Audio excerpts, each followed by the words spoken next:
This is Chicago Indian Arts Podcast, and I am Sarveshi Shukla.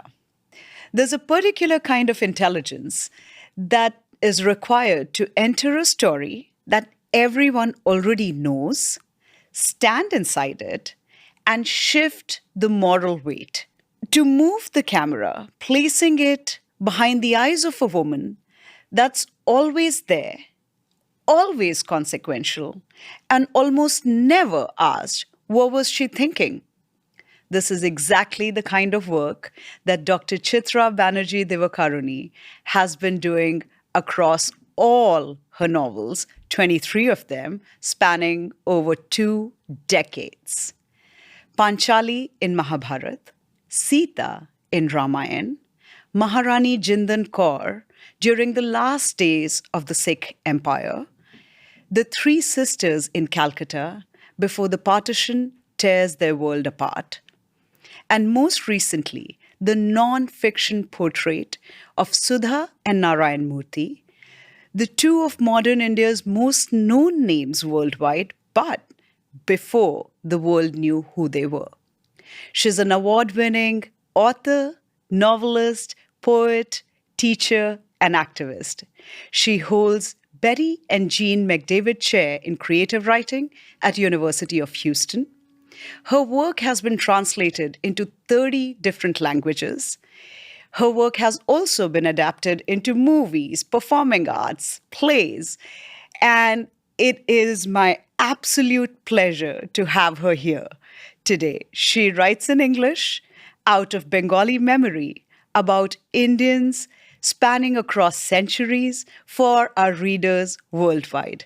Dr. Chitra Banerjee Divakaruni, it's my absolute honor to welcome you here. Thank you for being with us. It is my pleasure. Thank you for having me. So I would start at the origin story. So you grew up in Calcutta, Kolkata to be precise. You grew up listening to the epics that your grandfather narrated. Your mother and her family lived through the partition and, the after effects of all of that. I would love to know, before immigration, before America, what happened in that first world? What did Bengal do for you as a writer? What did you feel there that you wouldn't have felt elsewhere? I think what Bengal and Kolkata in particular, and my mother's family, my mother and my maternal grandfather gave me, was a love for stories. They would tell me stories incessantly, family stories, stories from our epics, stories about what was going on in Kolkata at that time, historical stories about independence in which both my grandfather, my dadu, my mother's father, and she had been involved as followers of Gandhi. And so I grew up with stories just filling my world, expanding my world, and just making me fall in love with the magic of words.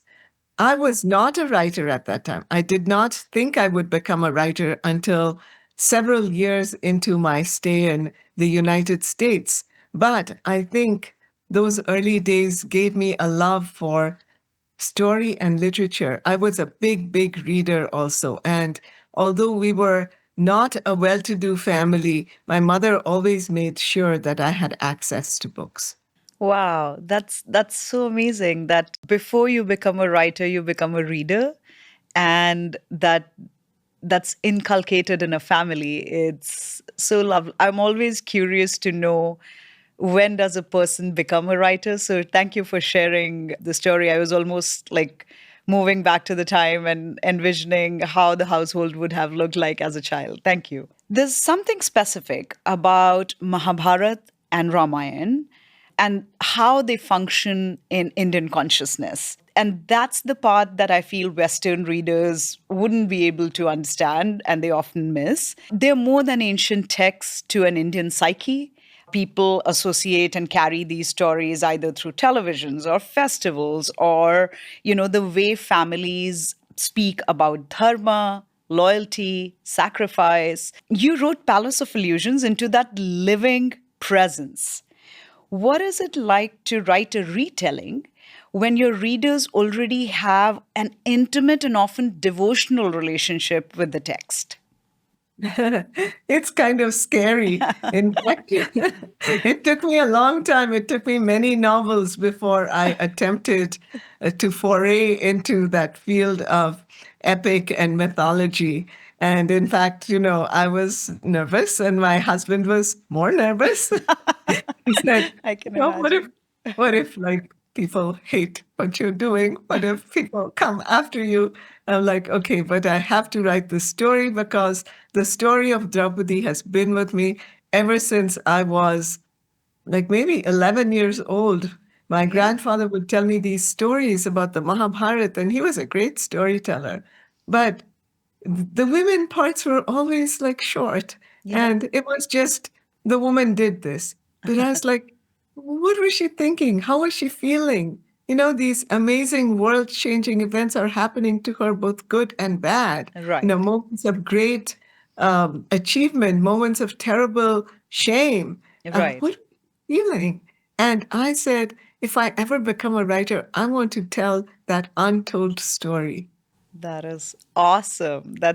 In fact, I mean, that's what it did. What you wrote, it suddenly took away Draupadi from being one of the characters in the narrative to, I am a person, I have everything, and I have all agency. And this is how I was thinking, and you need to answer to me too. And I loved that part of it. It's such a powerful book in the way you've carried it. So it's incredible that curiosity you had as a child, you continued with it, and you did it for all of us, for all your fans and for all your readers. It's a fabulous book. Mahabharata records what Panchali does, it records what she says, but in Palace of Illusion, you were working with a completely different register, the interior. What she feels in the moment before she speaks, what she understands that she cannot say out loud. I'm curious about that process. Like, how do you get into that moment? Like, was there a moment in your writing where you discovered a part of Draupadi, of Panchali, which you were not expecting when you started off writing? Like, walk me through that. I'm so curious about this. That's a great question. Before I write any of my main characters, and sometimes even my minor characters, I have to get their voice. I have to start hearing their voice in my head, as it were. And so Wow. I wrote and rewrote that first chapter many times until I heard Panchali, the little girl, talking to her Dhaima, Yeah. her kind Yeah. of The surrogate caretaker. mother, Yeah. right? Asking, well, what happened at this time of my birth? Yeah. And, that curiosity, that wanting to know, that not being satisfied with the official story, as it were. And once I got that, I got a real sense of her character. She was always going to be questioning. She was always going to be breaking the mold. She was always going to look at things in a different way. But I wouldn't have gotten that until I got the voice. And that is true of all my characters in Forest of Enchantments, Sita. I Yeah. had to get her voice. Yeah, Right. all of them. I had to get their voice to understand their inner thoughts, Yeah. because that is not only the external voice, but also the internal voice in their heads. That's such a incredible part of the process where these people are living characters for you. And I think that's why we all like reading it so much, because you can't just write if you've not completely made them a person in front of you. So, wow. I'm blown away with what you're just saying. Something that strikes me about Maharani Jindan Kaur and her story is that she was not so much forgotten as she was vilified, and the deliberate attempt to misrepresent her. The British called her the Messalina of Punjab, ran a smear campaign to discredit her. And you've spoken about this in your interviews and how that vilification may be the reason why historians always shied away from her. When you came to your research, you weren't just working in silence or in absence. You now had to work on correcting something that had been historically wrong. You were very clearly working towards this new construction. How did that shape you as a novelist? How did you kind of bring out all of that work? Because it's definitely not easy. And for someone who world would have liked to know but didn't, like it's so much of responsibility. Would love to know about that particular story and how did it come about. Well, the story of writing The Last Queen is actually quite magical. I had not known about Maharani Jinda, and that, although I knew about her husband, Maharaja Maharaja Ranjit Singh. Ranjit Singh, Yeah. and he was a wonderful man. I give him all credit for that. Her tragic son, Maharaja Dalip Singh. But she's like this enigma in between them. And the way I came to know about her is I had gone to the Kolkata Literature Festival to present a different book. And the person who was presenting just before me, I had walked in a few minutes early, had just put on the big screen a slide of Maharani Jinda from a photograph. Sorry, Wow. not photograph, a painting A of that, painting of her. Yeah. right? Which later became the cover of my book. Right. So Oh, so wow. I was just struck by this woman, the expression, the character on her face. It was powerful and tragic, and she was just so beautiful, even in old age. I said, Yeah. "Who is this woman?" And then, William Dalrymple was Yeah. giving a talk about all the people who had owned the Kohinoor, and she had also owned the Kohinoor for a while. So that's why she was in there. And then, I said, I got to go home and research her story. And Wow. that's how I came across her story. But then, as you said, I found out, on one hand, if you look at what the British had written, it was a smear campaign because she had been such a strong ruler. She was what was standing between them Yeah. and the Punjab that they wanted to grasp and make their own. And because of that, Indian historians shied away from it. And I Hmm. said to myself, look at this double whammy, right? Right. Double whammy. This woman, because she's strong, um, the enemies vilified her. Right. Because she is now a complicated character who has been shown to have perhaps desires of her own, although she certainly wasn't anything like the British made her out to be. Of course. Now, Indians don't want to write about her because we have this thing in our heads where we feel the heroine must be pure, Yeah. right? Right. The woman must be, Very chaste, very pious. unquestionable. Yeah, yeah, yeah. A woman can't be human. She can't have her own faults. I said, I got to write this woman's story the best I can. Right. And that's how this came about. I had to do a lot of research, reading in other books about Maharaja Ranjit Singh and Maharaja Dalip Singh. And then there would be paragraphs here and paragraphs there. And that's how I pieced together her story.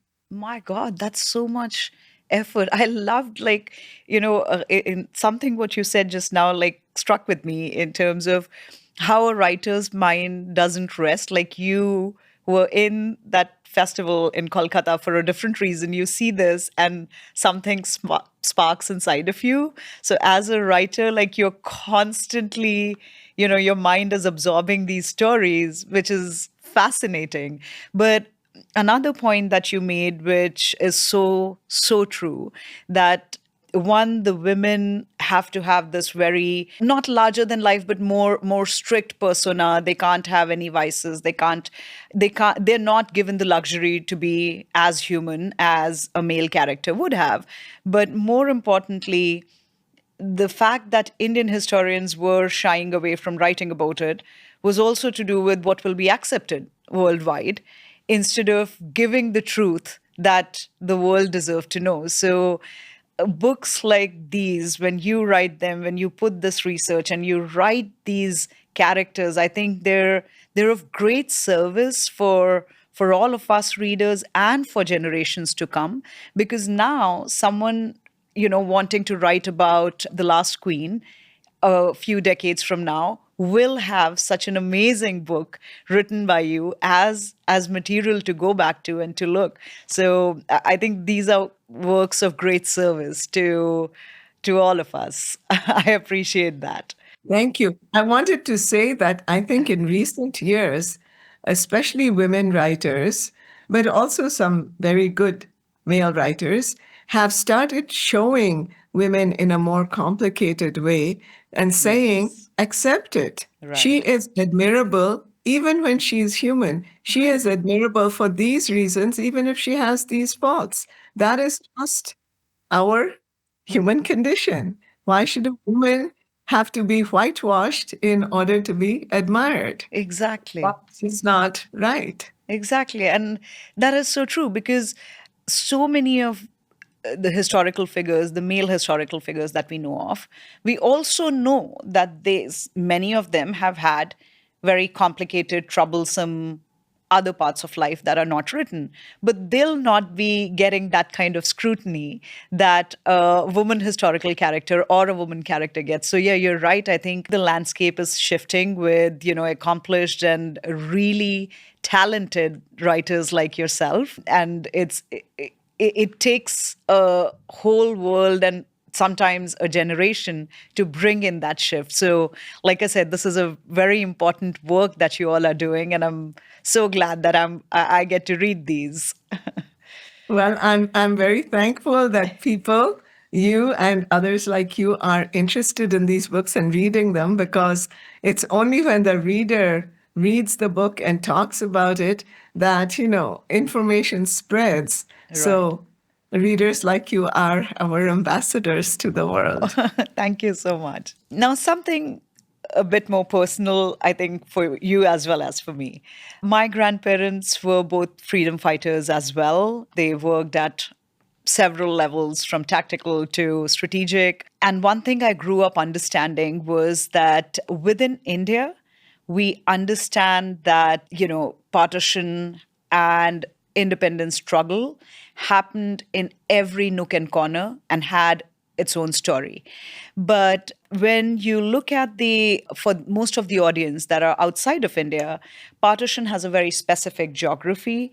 Punjab, trains, the western border, Lahore, Bengal's experience, the direct action day, Calcutta, the enormous violence and displacement in the East, it's less represented in the literature. Independence sits in that less traveled part of the story. And you, like you mentioned earlier about your grandfather and your mom's side of the family, like you and your mother herself, they lived it. They've seen those things. So a story that was this close to you, carried this personally for this long, finally, what made you, be ready to share it with the world? That's always difficult to answer. I think these ideas all sit inside me, and at a certain point, one kind of rises up and knocks on the door and says, "It's time for you to take me out and work on me." So that there was an inner reason that for many years, actually, after okay, so I wrote the story of Maharani Jinda. Yeah. That is in the 1800s. It ends very tragically, even though she remains very strong throughout, and she continues to fight the British in whatever way she can. She is unable to get her kingdom back for her son or for herself, and hers is a tragic story. Yeah. So that was at one segment of the colonial curve. And I didn't want to let go of the story there. I wanted to carry it to its conclusion when India does become free, which was the dream of so many people for, hundreds of years. The Right. first Indian War of Independence, 1857, which the British called the Sipai Mutiny. Mutiny. Look how Yeah. just naming something makes a difference. Was during Maharani Jinda's time. She saw it, she felt it, but she couldn't do anything about it. So independence is the story of that triumph of India finally becoming free. So I really wanted to write. I knew after writing The Last Queen, I had to write about that moment in Indian history. Now, and that was close to when India was getting to the 75th year of India's independence. And I thought to myself, in my own small way, this will be my little birthday gift to India. Oh, So that for is so awesome. and my publisher brought it out in the 75th year. So, it was just something I did for my mother, something I did for India, something I did for all those characters who were kind of bubbling up inside me, and for Bengal, because you are so right that the Bengali part of the story of independence, with all of its heroism and all of its terrors, just wasn't told as much, at least not in English. And so I really wanted to write that story. And, that was another scary one to write. I But can imagine. That is true. I My cried God. a lot when I was doing research because some Oh, of the horrors of that time, right. they really strike you. Of And one course. of the reasons I wanted to bring it out is 75 years into freedom, many people have forgotten. Many people never knew it because India is such a young population, has such a young population, large young population. So it was part of me saying, remember your history. Remember that this freedom that you are enjoying today didn't come easy. Yeah. Yeah. Remember the sacrifice of people who really came together across religions and languages to make the country free. That And is I true. thought this is a lesson for all of us all over the world today. Of course. Togetherness. Yeah. Let's not look at the differences. Let's look at together. Let's look at togetherness. This is so fascinating. I have goosebumps as you were talking about it because, first of all, it's not a small gift. My God, this is such an incredible book that you've written. And now that I know the arc that was going on in your mind from, where the first Battle of Independence and what was going on in The Last Queen to here, like, how's that journey overall almost kind of, a beautiful conclusion to 200 years of struggle that makes it even more special. But the fact you're absolutely right, like even when I was growing up and my peers, people in my generation, freedom was, you took it for granted. So yes, it was a part of grandparents' stories, and then you moved on. But so much has gone into getting that so many of us, and to your point, the young generation that has come after me and after all of us, they have no clue what went on. Like it's just a chapter in the past. But when it's written in the setting that you've written, and when it is brought to people here, that does, I feel, a lot more than a history book in a classroom would do by itself, because now people will read that and want to read more and go through their own research. It's a great thing for you to have done, with such a noble thought of that being a tribute to the country, to your family, to your ancestors, and for us to know it in this way. Thank you for sharing that with us.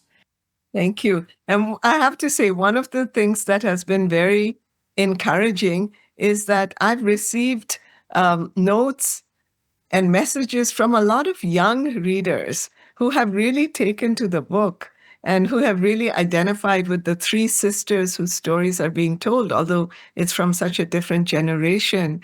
So that makes me very hopeful that, literature keeps things alive in us. Literature allows us to identify with people very different from us, and that through literature, perhaps the older histories can become alive again. So, I just feel very happy when I see so many young people writing to me and saying, "Oh, I never knew this, but this has really made a mark on me." Yeah, I'm with them because the books you're writing is that fascinating where you just sit with it. Like I remember when it happened with me for the Palace of Illusions as well as for Independence. Like when I closed the book, I was just sitting there, like I was just sitting, I was in the moment. Like I couldn't move on to another activity as soon as I closed it because it just leaves you with so much inside. And you're like, for days after, I remember that, I'm doing something, I may be making my chai or, just working on something. And suddenly I'll remember a scene and I'll be like, what's been going on? Like I'm transported into another world. So it's amazing work of writing that you all have done that takes a reader into that world. And that brings me to your latest work, The Uncommon Love. I would love to understand it from a craft perspective because I think it's the kind of challenge you undertook there. It's underappreciated. It's in a different genre altogether. And across your fiction, the one thing that I feel that makes the work so powerful is your ability to enter into a character's interior completely. Like Panchali's interiority in that dice hall, like it's fascinating. Maharani Jinda's grief when she's separated from her son. You take us inside all those lives, right? With Sudha and Narayan Murthy, they're very well known figures. They are here, they are living people, they remember what happened, and they can read and respond and, have a point of view. How did you navigate that? Like now that interiority from your previous works was not fully yours and had like a living consequence around it. So please help me understand that. Sure, sure. And I wanted to uh, say that, there's another book in between, which really, I think, prepared me for writing Uncommon Love. And that is my book on Sita, the Forest of Forest of Enchantments, where Enchantment. Sita in her own voice is giving her own story. Because Sita is a character who was difficult to write for a whole other reason, because she's really a good person. Yes, yes, But yes. she has her human flaws. She has Yeah. moments of anger and fear and, just feeling wronged. But she is a person with morals. And I needed to learn how to make a good person, a person with morals, also interesting and human and all of that. So I think that was good preparation for Uncommon Love, because I think, basically, uh, Sudha and Narayan Murthy are good people. They have their flaws, and I've tried to bring those out in the book also, but they are good people. And I wanted to show that goodness is at once important, interesting, and can be fun also. That was a big challenge. But writing the book itself was challenging, because all books are challenging. But I did it very much like in cooperation with the Murthys. I They see. wanted the book to be written. My publisher had approached them, and they had said, well, yes, we want people to know the untold story. And the reason they wanted to have that story told, and I wanted to tell it, is to show that they came from such ordinary, humble beginnings. And how did they, in spite of all of the challenges in their path, how did they achieve success? And how did they do it as a couple? Because anyone who's listening, who's maybe in a relationship or married, you know that it is very hard to listen to or to obey the dictums of a partner, Yeah. or to take it with in the right way when the partner criticizes you. So I was very interested in that dynamic. And, when did they fight? How did they make up? How did they continue to have a common vision? So the publisher had approached them, and they had said, we'll do a book, but only if we like the writer. But Okay. Mr. Murthy had read Palace of Illusions. So Yay. then my publisher suggested, shall we talk to Chitra about this? He said, okay. So they gave me an okay. And that was, very nice. And then I went and lived in Bangalore for a while. I And I see. talked to them like every day. I went to their house. I shadowed them around.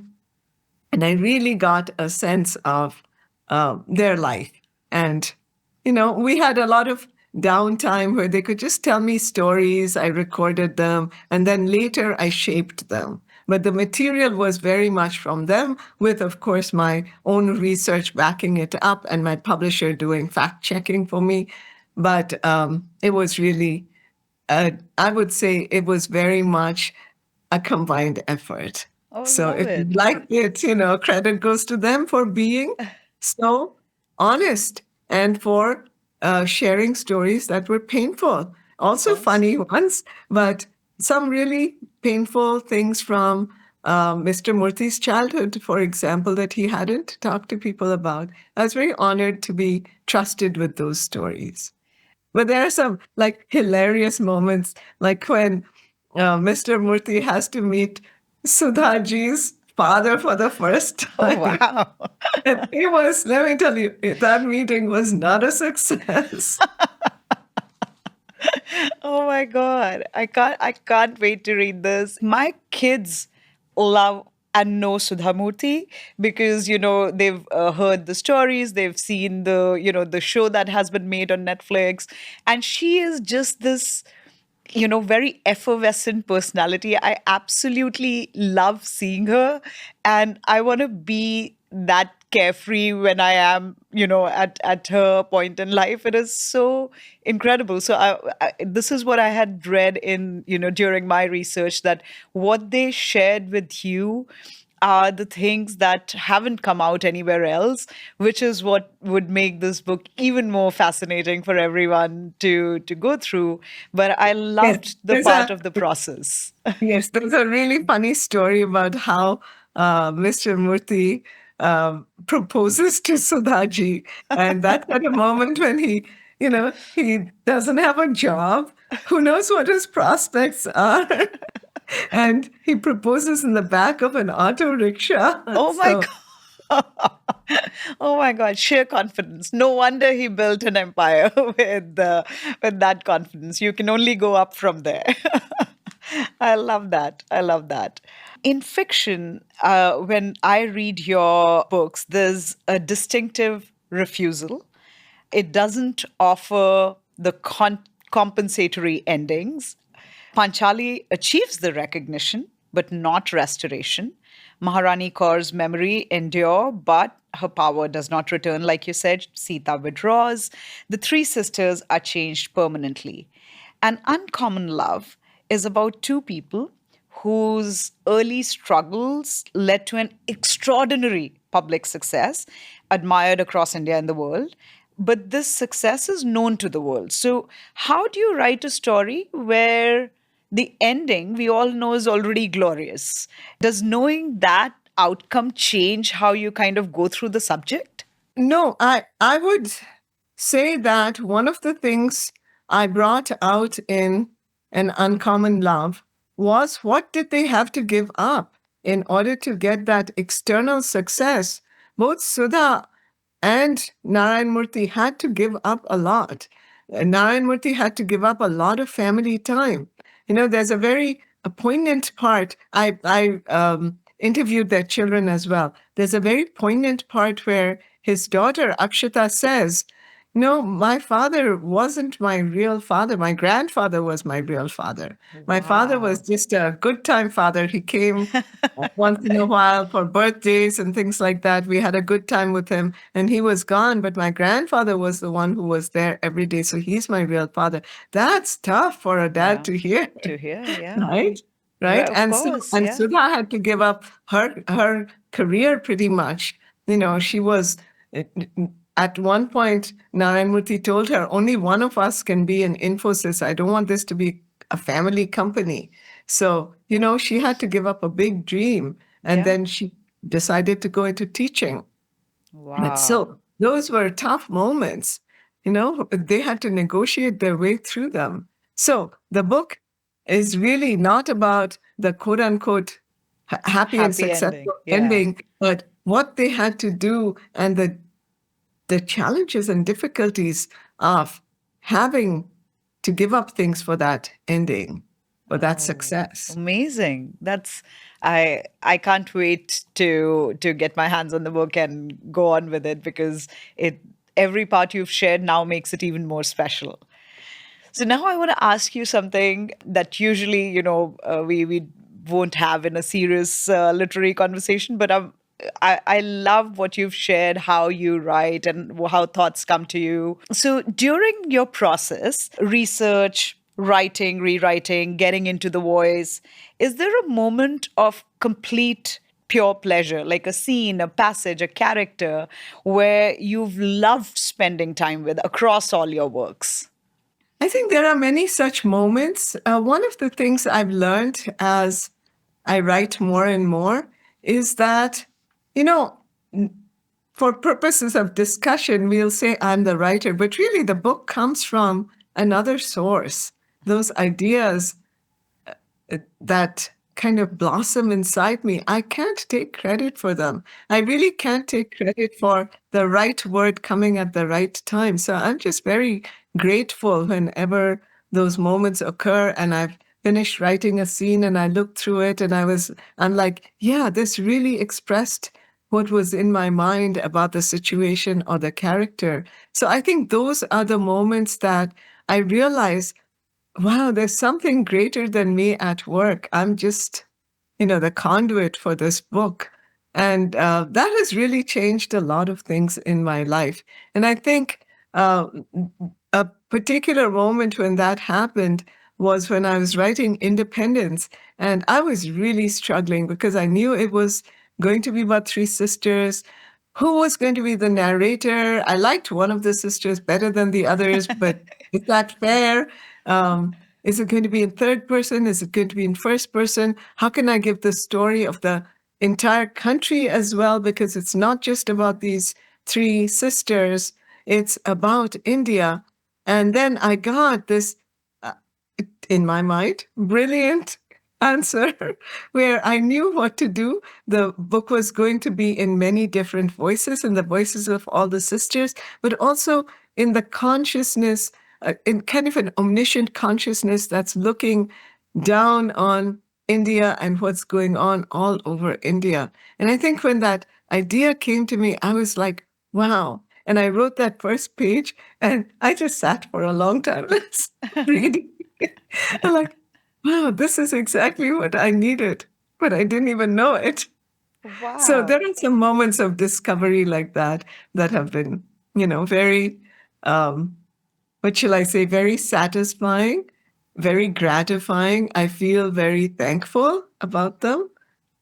And also, it has really led me, I think my writing has made me a more spiritual person than I was because it really makes me realize that, you know, and I'm just talking about myself, every writer is different. There's nothing to be egoistic about. There's only something to be thankful for that the story comes through you into the world. And that's what writing has made me. It's just made me a very thankful person. Your humility is so inspiring.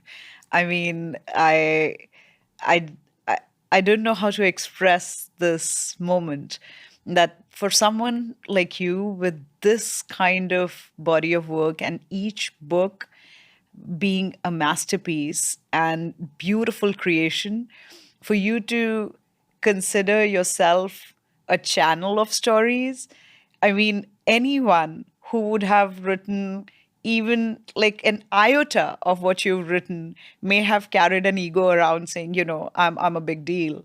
But here I am sitting with someone with such amazing experience. It's incredibly inspiring for everyone. And and that kind of, these kind of conversations is what we wanted to bring out through Chicago Indian Arts. We created this platform, this premise, with the view that we wanted India, this beautiful, layered, rich culture, civilization, We wanted it in full form, not in the reduced, reductive, or like particular gaze lens view, but everything. The kind of richness we've always seen in your books, that kind of work is what inspired us to do something at a foundational level over here so that we can bring all of these conversations to a broader group, broader audience, to the diaspora, to people, to our kids, and learn from there. So for a young Indian American reader or writer trying to find their relationship to the inheritance, what do you most want them to understand, or what do you want our festival to kind of bring out for people like that? Well, first of all, I want to commend you and congratulate you on your project. It is such an important project, and perhaps more important right now in this country than it has been for a long time. Because right now there is a sense of othering that has just come up more than I would say in the last 20 years that I've seen. So I think this is the perfect time. You're doing a great job. You are encouraging both people within the culture and outside the culture. You're encouraging immigrants and the children of immigrants. You're encouraging people who have different relationships to America, which is our chosen land, uh, to really look at their heritage and to really look at the enormous richness of the Indian and the Indian American heritage, and to learn to be at once proud of it, but also to recognize the shortcomings in it so that we can work towards making it better. So I think, it's just an amazing thing. I would, my message to young people, and as time passes on, almost everyone is becoming younger than me. I have to tell you, I have So to tell you this really funny compliment I got on Instagram. I'll tell you right after this. So I think, for us to all experience what India or being Indian or being Indian American means, and to redefine it for ourselves is so important. And literature is a great place. Literature and the arts are a great place. Movies, books, all kinds of media where you see yourself reflected in different ways. So important. And I would say it's very important for us to share this with our non-Indian friends, because this is a richness that really needs to be enjoyed and known, and just something that can bring people together. So that's my hope for your festival and your organization. You're doing a great job. Thank you so much for involving me in it. And now I have to tell you this big yes. compliment I got on Instagram. As you might know, I have quite a presence on social Yes, media. I love it. I like talking to my readers. It's my media presence is all as a writer, pretty much. Some of the personal things that go side by side with being a writer. The other day, I saw a comment on Instagram about me and my writing, and it said, "She is the OG." I didn't know what OG meant, but I have a son. I went to my son and I said, "What is OG?" And he said, "Well, that's a big compliment. That's a There's big one compliment. original gangster." I'm like, yes. That's become my favorite comment right now. I agree with that. You are the OG. And something that I've also learned recently with my kids being the Gen Alpha lingo, I can never catch up. And one of the things you'll find this funny is when they talk, and the kind of books they'll read right now, they're 10 and 12, they're younger. So I'll be like, that's not literature. Like, that's not even like proper English. Like, what are you doing? When you're reading English, you have to have like a particular language. And then something they said to me the other day, and they were like, "Mommy, you're cooking." So I was like, "Yeah, I am." And I was actually cooking. So I was like, "But that I do every day." And they're like, "Oh, Mom, we meant like you're doing good." And I was like, "Oh, sorry for not, understanding the basic thing." But I agree, you are the OG. Well, thank you. And I want to say to you and all parents of younger children is, yes, of course, we want them to read wonderful books. And I'll suggest one of mine in a minute for children of that age. But as long as they're enjoying reading, let them read it. Let them have fun. Because once they learn that reading is fun, they will start picking books as they get older. They will start picking the right kinds of books, and you can always make some available to them. Some nudge. But Yeah. just enjoy. Just let them enjoy it. Just let them have fun.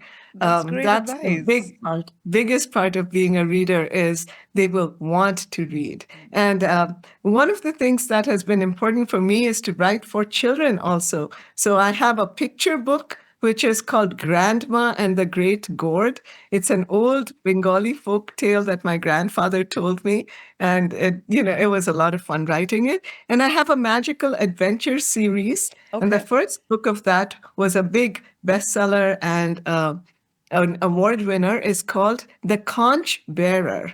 So Okay. it's about this boy and a girl who have to carry this magic conch, which has been stolen from the mountains, from the Himalayas, and they have to take it back. But of course, they have to fight all kinds of negative forces who are trying to take the conch away from them. Oh, love So, it. Love this because I would take the conch bearer to my kids, especially because I grew up in the Himalayas, so they can continue with the part of the heritage and understand it. This is fascinating. Something you said just a little while ago about, our organization, our festival. I have to say this. The credit for it goes to Jigar Shah, the founder of the organization. He's a amazing guy, and the kind of vision he built, there were days I was like, can we do that? And so all of this, it's his vision, his belief that we could do it. And that's how, we all just got involved and came together for you to, talk to us, be a part of this. And yes, we will miss you a lot during the festival. And we keep on hoping, like, I wish, but we understand there are well, another year, hopefully another another year, year. for sure, for sure. And next year, we'll do this with more time at hand. This year, we had just started a few months ago. And the fact that, now it's about to become a reality and we're having these conversations means a lot. So I wanted to make sure that, everyone knows how this came about. And your message for us was very sweet. And I want to commend Jigarji very much for what he is doing. It is so important. So, Absolutely, absolutely. You've written my favorite women, the women who were born from fire, who built empires, who crossed oceans with nothing, women who chose to disappear rather than be defined by a system that required too much. After all those lives, what do you believe stories can do that history cannot? I think stories can make us feel.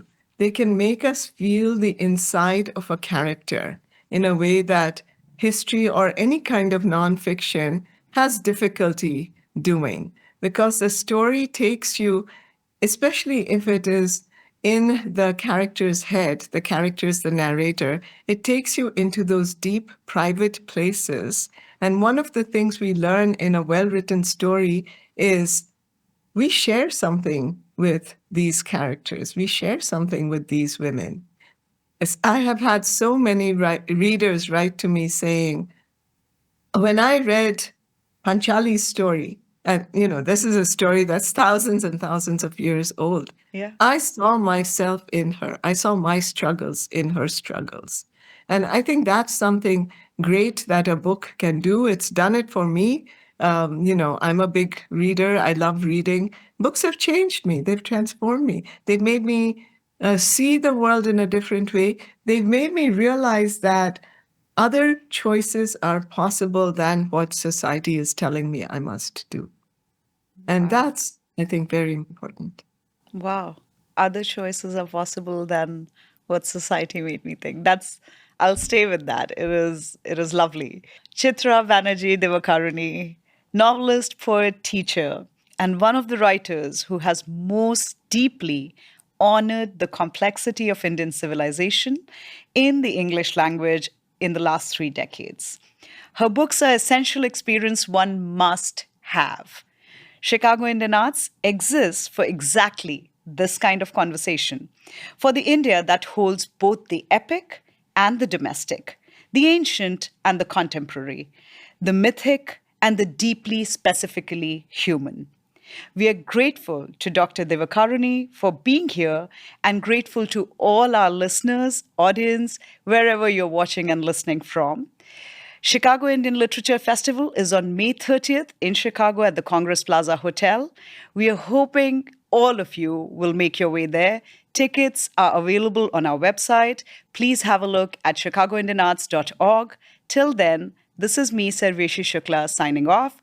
Until next time, see you again soon.